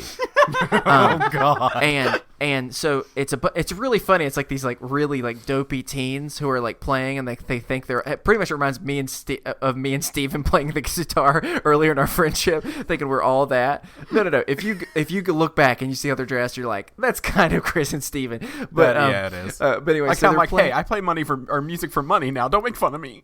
No, and so they're playing the song, and I'm just gonna say her name is Maddie because I can't remember her name. And this whole song's like, "Maddie, you're special and perfect," it's just like a bunch of random words. But then here's the line that it really upset me. The line was specifically, something almost like, "You're either almost as, or you're as pretty as your mom," and it was so clear that she wrote that, and that made me like, it's both funny and legitimately made me pissed off. And I was like, Josh, what was her name? Like Lazarus? Kennedy. Kennedy, that's it. Yeah, and it just made me so upset of like, are you kidding me? You cannot even, like, one day for this child. You know what I'm saying? Like, now, it was just, I mean, even, that was the one thing I liked about Lisa, which we talked earlier about. Even she kind of went there and she's like, back in my day, I actually used to have a party for my children. What happened to pin the tail of the donkey? So, yeah, that's all I have to say about. But then I feel like we should transition from that into the other birthday party. Agreed. Which was Kyle. Ugh. Now, Kyle is sister of Kim, aunt of Paris Hilton. Yes. And all around for the first 3 episodes, just one of the worst people I've ever seen. Thank you. No one ever sees it. She's a monster. Now, I turned a little bit in the birthday episode, but then I also, as I continued watching, was like, oh no, I still don't like you. I never turned fully like Chris thought I would. You cannot turn me to your side, Chris. I think once again you're misunderstanding that I'm. No, technically I'm a on your Jedi side. like my father before me. You will never turn me. Okay. Yeah, she's kind of the worst. I want to talk about. She's super bad at being a sister. Now I don't have any siblings, so maybe I shouldn't speak to that. But I feel like that's not what a sister is. Like, my wife's sister and brother are supportive and really, like, good to talk to about things. And she's just always like, you're doing everything wrong and you're a bad parent. And doesn't she at one point literally be like, you don't want your child to go visit their father in Texas because you don't want to be alone or something? I was like, oh my God, you're a bad person, a bad sister. Your name is Kyle, which is kind of confusing to me at first. Like, I was like, is it Kylie? It's just Kyle, which is fine. It just took me a second to get used to. And she's just kind of, I don't know. I don't like her attitude. One thing I do love about her, and it is the only thing I absolutely love about any of them, like 100% honesty. She calls train choo-choo trains. And it makes me happy because she's like, do you think we could get like a choo-choo train at the party? I was like, why can't you just say train? She's an adult. She's a grown-ass woman who says choo-choo train. And therefore, I love her a little bit, but for the most part, she's just kind of the worst. Child actresses never fully grow up. Oh, yes. Okay, so she was the little girl in Halloween. Yes. I was actually kind of surprised. Was she? No, she was. Yeah, her sister was Kim. the little girl in Escape from Witch Mountain. Gotcha. She was the little girl in Halloween, which, like, I was actually kind of surprised. It's like, oh, you were a child actress in something I've heard of. Because usually when they're like, I'm a child actress, I'm like, in what? And they're like, oh, in Santa Claus versus the Martians. And you're like, oh, okay, cool. Conquers the Martians, but continue. Conquers the Martians, sorry. Yeah, she was the little girl in Halloween, and then a bunch of other random useless things. All right, I'm actually, after you talking about her, I'm actually going to, maybe I'm a little bit more Team Kyle than I thought I was. Here's my reason why. Don't be Team Kyle. Here's my reason why. I by no means think she's amazing, but here's my things about her. Although she is definitely blunt, which I'm not saying is always an amazing thing, she's to the point. Her whole, like, intro is, like, in a world of being fake or whatever, I'm like myself. Now, there's some BS Not there, afraid but, to be myself. but at the same time, I'll be honest with you. I think that's somewhat accurate. Like, she's a little bit more real than and Yes, honest. and herself is a garbage person, but she's still being herself. Steven, I did not interrupt you. I'll let you tell your argument. I'm Here's the things I'll sorry. say. When it comes to her, is she a bad sister? Yeah, she's a pretty bad sister, but at the same time, like, okay, I'm just going to be completely real. In the line of work that I've had to work with a lot of people, and I've had to work with a lot of families, I'm going to be real with you. She's on average with your normal sister dynamic, like, no, and brother dynamic too, for that matter. Like she is on. I would say she is on average in culture standards. Just And wait. Just wait. Like I said, she clearly loves her sister, but the problem is she's just overbearing, and she takes too much responsibility and thinks that, like, she has this ownership in this, and I don't like her for that. But she seems to legitimately, from what I've seen these 5 episodes, she actually seems to care about her kids more than some of the other ones do. And I'll be real with you. Her sister Kim, when she was calling Kim out, now was that rude? Yes. I mean, when it's your sister, by that point you're able to speak a little bit more candidly with them, but she was right. She was. Of course she was. Not only was she, like, she was right, but her daughter said she was right. Like I said, whether or not some of the neurotic stuff of, like, when she was like, oh, well, this is healthy something. And she's like, oh, are you saying that you're skinnier than me? And I'm like, no, she never said anything to imply that. She's like, well, she implies that because I eat organic that I'm fatter than her. Yeah, well, just because you're skinny doesn't. And I was like, whoa. Hey, clearly there's some stuff that happened before this season got started. Right. On both ends. They got some issues to work out. But so I think they secretly hate each other. Oh, for sure. sure. I don't think that they hate each other. I just think that they have a very difficult, like, extreme relationship. They extremely love each other and extremely hate each other. It comes out later that one of them has some substance abuse issues. I'm sure you can guess which one. Yep. And I think that plays heavily into it. I think also Kim was the more successful actress, and I think that just burns the inside of Kyle to no end. Can I guess which one, and will you tell me real quick? Yeah. Was it Kim that had this husband? Yes. Okay, because I feel really bad. I'm not going to tear into her. Yeah. But I'm tearing into Kyle. I'm like, oh God, if that's part of it, I feel bad. Okay. So let's transition into Kim. Okay. Here's the first thing I'm going to say. Is it what you told me? Yes. If anyone has ever watched the TV show The OC, have you watched that, Josh? by chance? No. Okay. Well, you need to watch The OC. She is Kirsten Cohen, the mother of The OC. She is an exact clone. And the reason why I know that is because I have watched a lot of The OC, and yeah, she is. And even the way she talks and everything. So I have to say that she's also a mother that the girl clearly loves her kids, at least from the first 5 episodes. But and here's the sad reality. Like, you know, I don't want to joke about anything because at the end of the day, like, I found out later she was the one that had the severe like drug issues. Like, right. You see the signs of a very codependent person. And that goes in a lot of different ways. And so a lot of it, you just feel really kind of sad, especially at times. I think that she represented things I felt before. Like, I feel really anxious in a big crowd. I'm not going to be like immediately open up to every single person. Because, I mean, I agree with her. Like, Kai was not being a good sister a lot of times of just being like, hey, here's my friends. Enjoy yourself. And it just like goes off. Like, I resonated with her in a lot of ways. And she has a son that openly farts and is proud of it. And I did like that. So, those are my thoughts on Kim. I felt for her from the beginning, though. Like, I don't dislike her.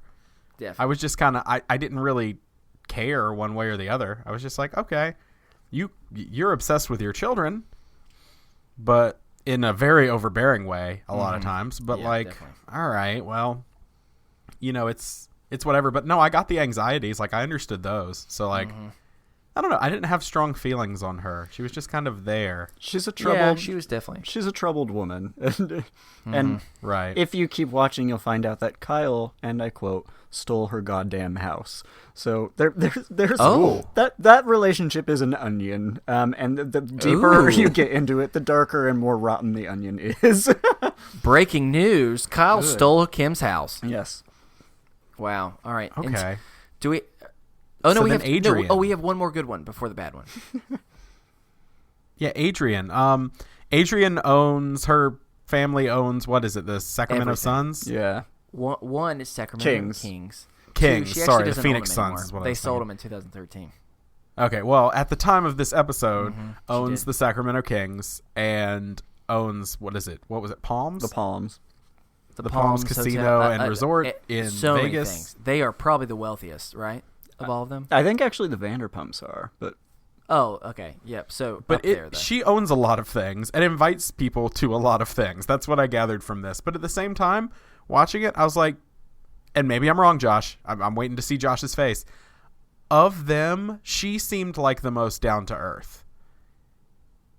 As in these 5 episodes, at least, she seemed the most normal. She still definitely had money and definitely flaunted it, but she seemed the most just like as a normal person as you can be with that much especially money. for a person that grew up in that. yeah. Right. I mean, That was impressive to The me. tinsel in the hair and the very bad style notwithstanding, she had a very good first season. I will say she and Camille are polar opposites in that, and That's probably why I like her. We'll get to Good Camille. and We'll get evil. to Camille. That Adrian was able to hide a lot the first season, but by the second season, it was all spilling out, and you get to see what a truly terrible monster she is.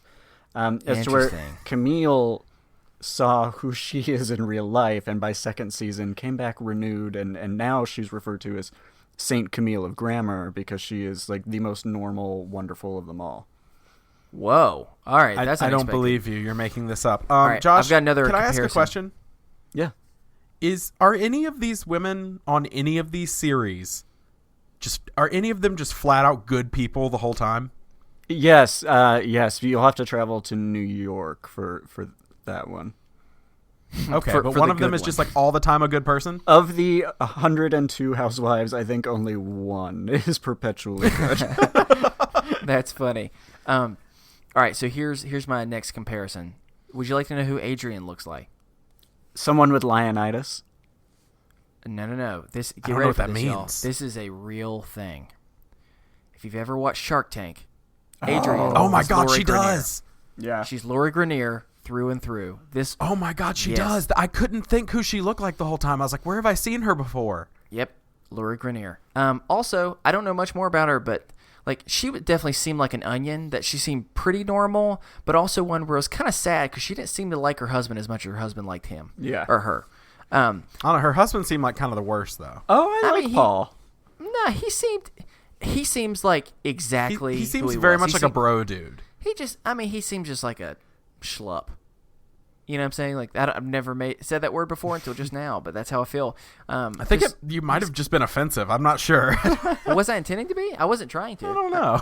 Just kind of, maybe he's also like a milk dud, but maybe like a one with sprinkles on top. You know what I'm saying? Just a little bit better. Now, I will say, we're moving on, I assume, Okay, we are. to the name. Oh God. And here's the thing, Josh. Josh, ladies and gentlemen, hosts a million podcasts. The man of a million podcasts. And he is recording another one directly after this. It's true. You might need to text those people and tell them you're going to be late I'm going because to. I got to talk about her. To the point that, honestly, right now, her name escapes me. It's Kelsey Grammer's wife. Camille. Camille. I want to call her Colleen or Corinne because I'm thinking of The Bachelor. Just why? I need to ask that question first. Just why is she the way she is? Everything about her is the antithesis of who I choose to be and who I choose to surround myself with. She's a sad individual that And brings it out apparently in a she weird way. turns around, it sounds like. But from what we've seen, I feel like we watched her legitimately have some sort of a breakdown. Mm-hmm. She, as you put in your notes, Josh, when you were telling us which season to watch, she compared herself to Jesus. Yes, she did. So that's a thing. Chris, do you want to try to explain Camille? Because I'm at a loss for words. Here's the thing. She's Kelsey Grammer's wife, or was at the time. Had been married for 13 years. Clearly, what I can tell from her is she was a professional dancer. Probably had some type of love, whether it was a She was a mutual, model. whether it was like a mutual, I like this guy, we're able to both kind of succeed with each other. I don't know. But with Kelsey Grammer, there's a lot of resentment that she wasn't able to be the person that like she was hoping to be. Kelsey Grammer has been known for most of his life to struggle with a lot of addiction. She had to help him with that, which seems like a real thing, but also seems like a something that there's a lot of resentment that has and continues to be held over that, and also being in the shadow of being married to a very famous person. So she felt like she was ever be able to be like empowered and recognized for herself. But because of that, she's just a very interesting woman. She's got 4 nannies. I don't know why she has 4, but she has 4 And for they 2 rotate. children. They rotate. They all still travel with her. She's got a house manager. I'm not sure what for. She's got a bunch of other people. I'm not sure what they do. She's got 4 houses in L.A., 2 in New York, 1 in Hawaii, right? Yep. Mm-hmm. She dresses very scandalous all the time, and she has a really, really intense sexual, flirtatious, will they, won't they relationship with her and Kelsey's like best friend, who's also married and has a baby, and they're constantly it's making real uncomfortable. Yeah, it is. It made me. This is what's interesting. I was joking with my wife Kate as we were watching it, and I said, I think that many people, or I think that she's probably heard many times in her life that people walk up to her and say, Camille, you make me feel things. And I think usually that's intended to be a compliment. Unfortunately, I intended that for a very different thing, and that is you make me feel a combination of sad and disgust. And that is the best way to describe a very weird relationship is odd. Because, like, here's the thing. It's like, okay, Chris is one of my best friends. Kate is one of my best friends. I will joke with Kate in front of Chris sometimes about like, being in love with her, and in front of both our wives. I would never greet her with a mouth kiss. And then say, next time, I want you to play tennis with me, but naked. Yeah, so I can see your junk. I would never do that. I respectfully then go, oh, God, I hope I have not crossed a line here. Yeah, there are a lot of interesting lines that have probably been crossed. Let's just say that. She has no line. So I would say that's very interesting. Here's my comparison for her. You ready?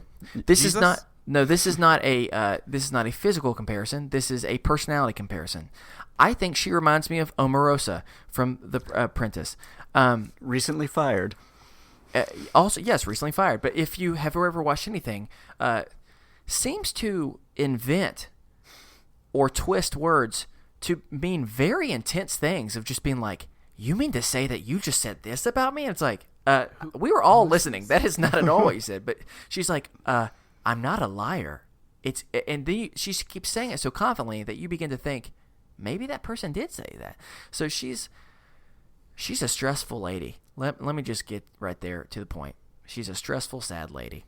I will say, because I can tell, Stephen, you have a lot to unload, so I just would like to get 2 points out about her. You're fine. My favorite thing about Camille is when she can't go on a trip with the rest of the ladies because she works 30% harder than the rest of them. Oh, my Lord. This is a woman with no job, a staff of at least 6, who every time they cut to her, she's in a bikini, frolicking around her estate.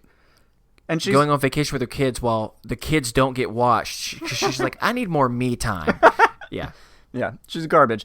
Also, she has a walk to her where she always looks like she is simultaneously walking on a runway while on a lot of ecstasy. Like it's maybe like a woman entering a scene like in a pornography. Like it's just, she's very like delivering the goods. I was thinking it was very much a penguin waddle. Oh, yeah. Okay. Or There's an somehow, penguin way about somehow the ground is always the trampoline where she's walking. That's it. But that's Chris, some could say that's true of you. Oh, that's definitely true of me. Yeah. I don't know. It's.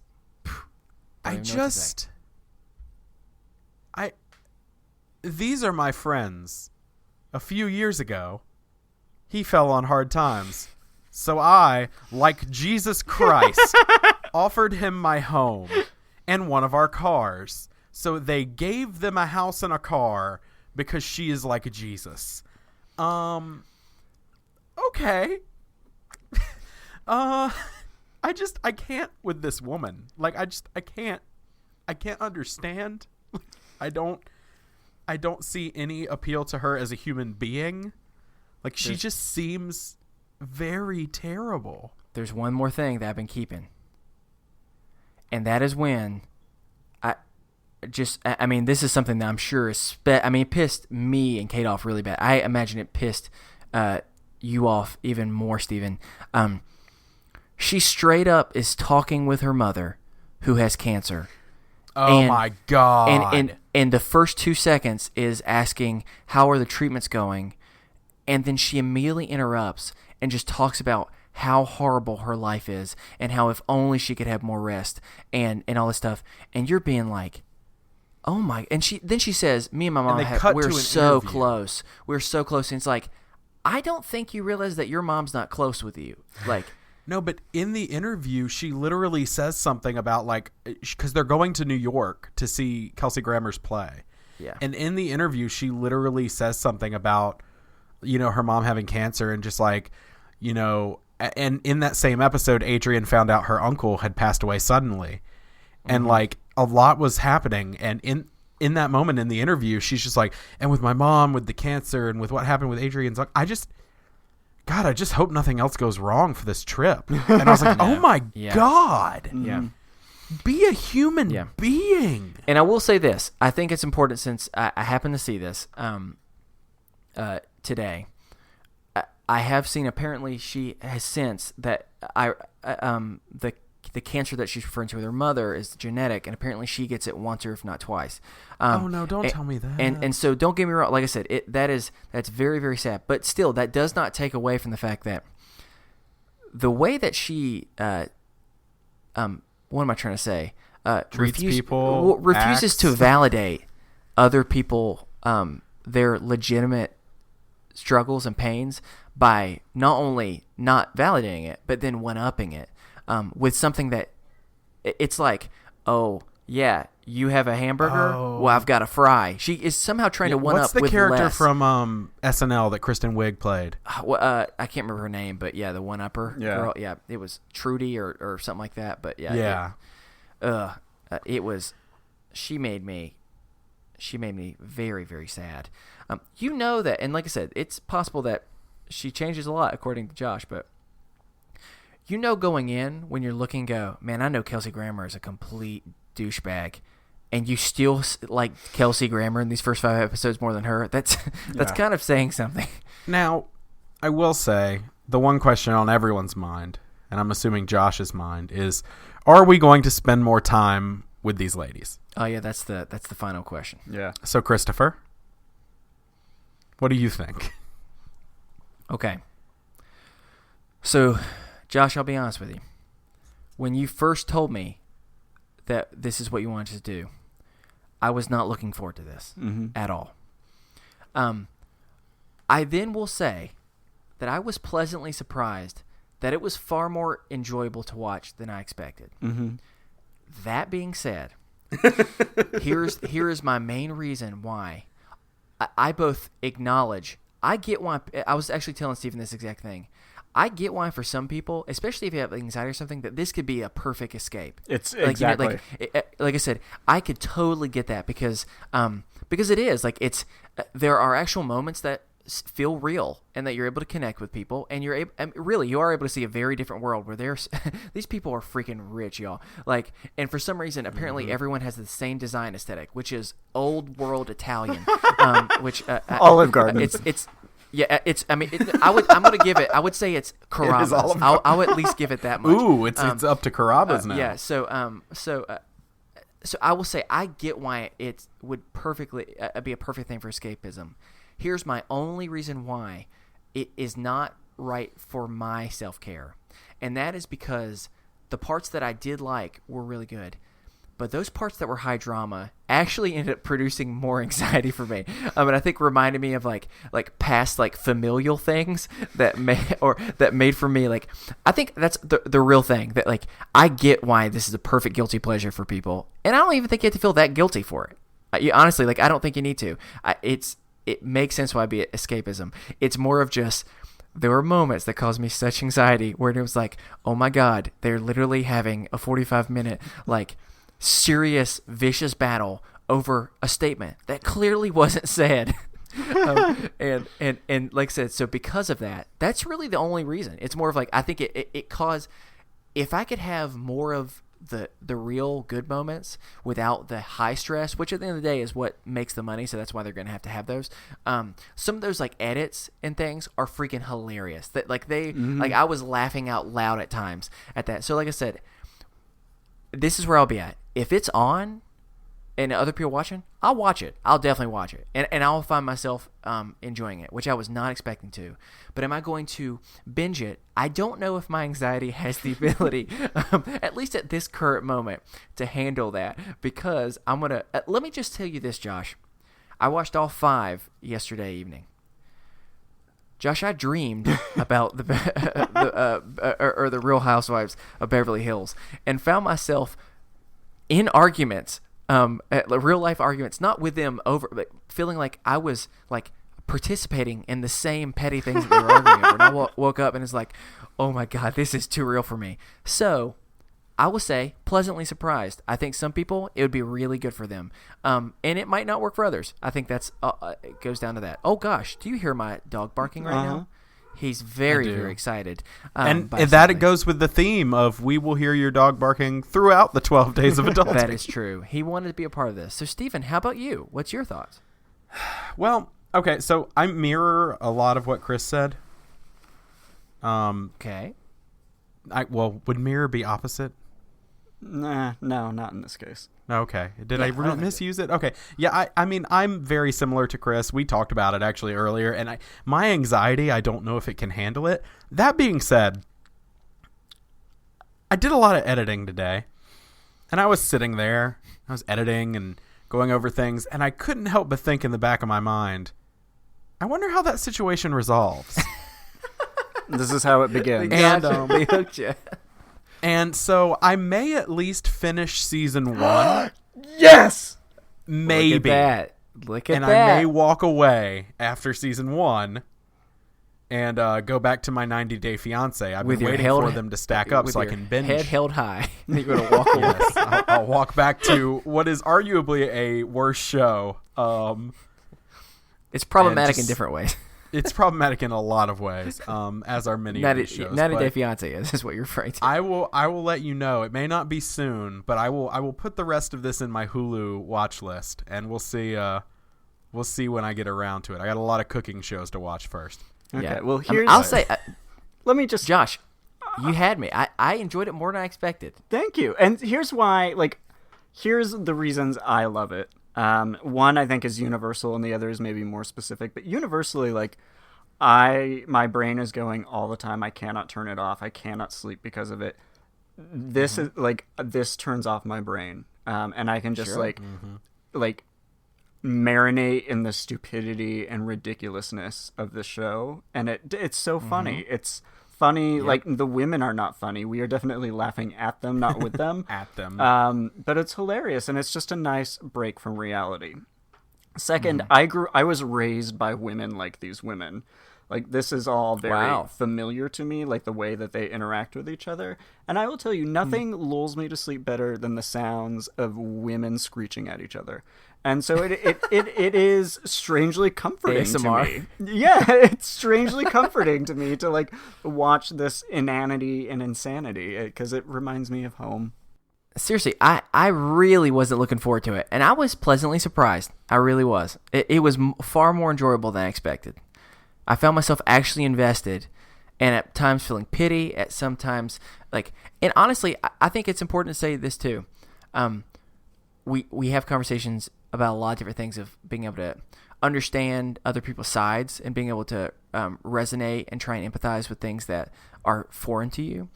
Clearly, this is not a world that any of us three, or as we like to call ourselves, the three naughty boys, that we can relate to. We don't have this type of money.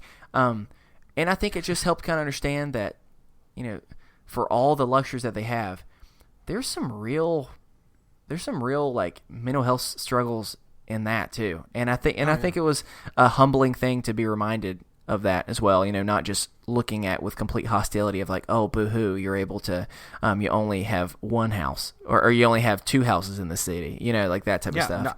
No, and me, even we've discussed this on earlier episodes with my chip on my shoulder when it comes to people with money, just from past and having gone through some stuff. Yeah. I didn't approach it that way at all. I never had that thought of oh, well, too bad for you. I legitimately empathized with oh, that seems like that's really affecting you. Mm-hmm. And I'll leave it with this. The most beautiful thing about the show to me were the lyrics of the song that was written for Sharkhandrick or whatever her name was. Kennedy. Kennedy. I like how I've gone with Lazarus and Sharkhandrick as her names. But I think those beautiful words that I don't remember are going to be my ringtone. Oh, coming up soon. that's sweet. So You're almost as pretty as your mom or something like. yeah, my mom will like the ringtone.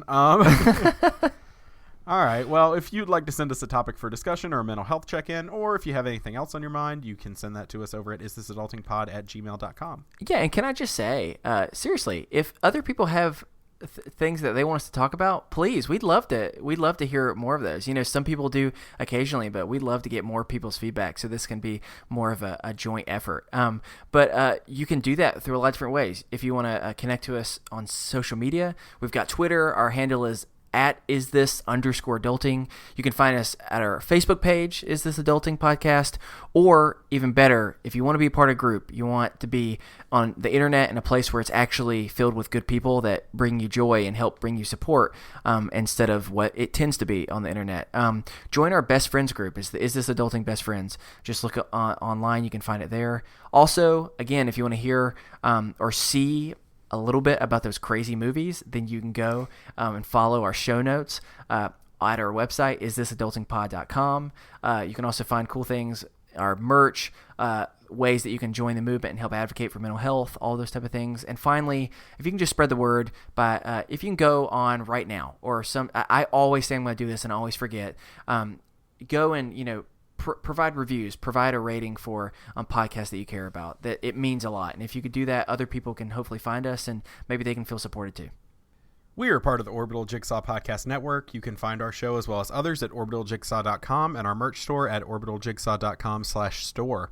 We are almost entirely listener supported, so if you like what you hear, please consider clicking the Support the Show tab on our website, isthisadultingpod.com. There's access to our Patreon there where we give out cool rewards, as well as a PayPal for monthly donations if you'd like to go that way.